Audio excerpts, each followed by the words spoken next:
Natives, your betrayal goes back to the dawn of democracy.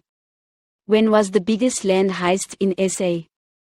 Hello, PPMO ecosystem. 1994 signified start of scams, smokescreen, propaganda, treason, misinformation, fraud and theft at wholesale levels. New native elite action masters plans. Answers to question differs. Some say in King Shaka time. Others King Dingan. Others will say in 1913. Apartheid stealing natives' land. The biggest land grab where land went from state to private sector. Between 1992 to 2002. 10 years and margin each side.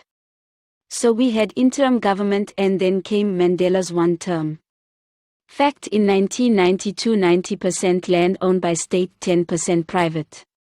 In 2002 the picture was the exact opposite. 90% private and 10% state.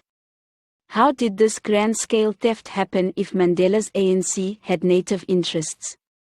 Clear collaboration between apartheid and ANC political elite. How it happened? The mainly white minority had to deposit on average between 5,000 to 10,000 in the Mandela Trust account. Then take deposit slip and lease/bond to Pretoria Deeds Office. On providing that proof, the lease was converted into a title deed. This is the same period the Inganyoma Trust transaction takes place. But we'll leave that for another day. Native: this was the biggest land heist in the country. While native homes/4 room taken for owing 150 rand. White debt was written off as part of CODESA. SSA investigate. I know most of you see this, but if not now, you will soon. Thandi here.